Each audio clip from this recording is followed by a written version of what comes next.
देखिए, ये सरकार जो एक कानून में संशोधन करके लेकर आई है, और वो है कि जो ड्राइवर होगा वो एक्सीडेंट अगर करेगा तो उसकी सजा 10 साल की होगी और 7 लाख रुपए जुर्माना होगा। सजा 10 साल की और 7 लाख रुपए जुर्माना।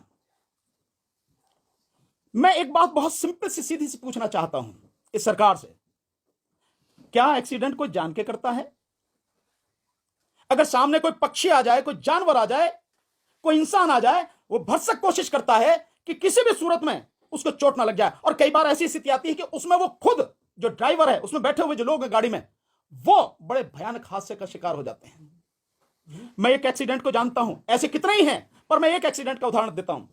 बीजेपी के ही एक एमपी रहे हैं, संघप्रिय गौतम, नाम भी लेता हूं। वो लखनऊ की तरफ जा रहे थे गाड़ी से, एम्बेसडर गाड़ी में ऐसे ही एक व्यक्ति को, साइकिल वाले को बचाते हुए उनकी गाड़ी एक गहरे उसमें पोखर में, जोहड़ जिसे बोलते हैं, पूल, तालाब जिसे अंग्रेजी में और हिंदी में बोलते हैं, उसमें जाके गिरी। उनके परिवार के 4 लोगों की मौत हुई, 4 लोगों की, जिसमें उनका बेटा भी था। उनका बेटा, 4 लाशों का अंतिम संस्कार बुलंदशहर में हम सब ने मिलकर वहां किया था। स्थिति क्या रही होगी आप इसका अंदाजा लगाओ। तो कोई भी जानबूझकर एक्सीडेंट नहीं करता, एक्सीडेंट हो जाता है। एक्सीडेंट यही तो नाम है, घटना, दुर्घटना हो जाता है। अब उसमें इतनी कड़ी सजा का प्रावधान कर रहे हो। अगर आपको लगता है कि इसकी जरूरत है और आप इसे रोकना चाहते कि कोई जानबूझकर ना करे, तो भाई उसके लिए तो कानून पहले से ही है। अगर कोई व्यक्ति जानबूझकर एक्सीडेंट करता, चोट मारता है, तो नियत देखी जाती है ना, इंटेंशन कानून में, तो उसके लिए तो कानून है ऑलरेडी। अगर वो किसी की हत्या करता, कराया जाता है, बहुत से लोग एक्सीडेंट के माध्यम से मरवाते हैं लोगों को, उसके लिए तो कानून है। आप 302 में उसकी नियत है, क्योंकि जो वो सारा जो सवारी है, यानी जो गाड़ी है, वो हथियार के रूप में इस्तेमाल होगी ना, उसके लिए 302 का कानून है। आप ये जो ला रहे हैं, इससे बड़ा इस देश की जनता के साथ और मजाक हो नहीं सकता। पर मोदी सरकार का तो ये काम ही है, कोई नई बात थोड़ी है।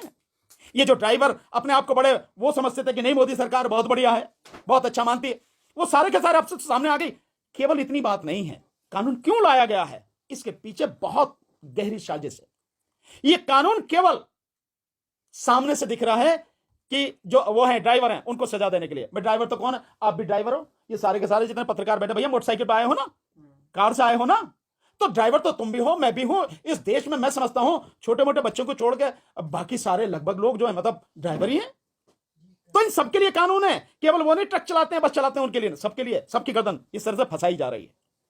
पर ये इसलिए है कि जो 2024 में यह सरकार ईवीएम के माध्यम से जीतने का षड्यंत्र जो कर रही है, और इस बार जनता ईवीएम से चुनाव होने नहीं देगी, इस बार जनता ईवीएम के खिलाफ सड़क पर आकर लड़ेगी, जन आंदोलन बनाएगी। उस समय कोई भी व्यक्ति किसी भी तरह से बस में, ट्रक में, गाड़ियों में, मोटरसाइकिल पे कहीं बैठ के ना आ जाए, इसलिए पहले इनकी गर्दन दबोचो। यह है उसकी इंटेंशन इस कानून के पीछे। यह है कि जिस समय वो सत्ता में वापसी के लिए सारे हथकंडे अपनाएगी, तब किसी भी व्यक्ति को किसी भी तरह का वाहन उपलब्ध ना हो जाए। यह है गहरी साजिश, इसलिए सारे के सारे काम किए जा रहे हैं। तो हम इसका पूरी तरह से विरोध करते हैं।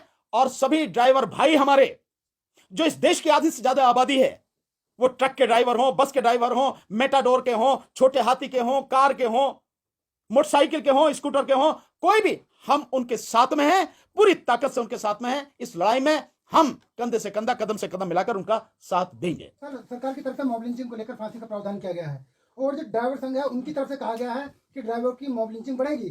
तो अब क्या जो मॉब लिंचिंग होगी वो भी फांसी के दायरे में है? बिल्कुल नहीं होंगे। मॉब लिंचिंग कौन कर रहा है? बीजेपी और आरएसएस से जुड़े हुए लोग हैं।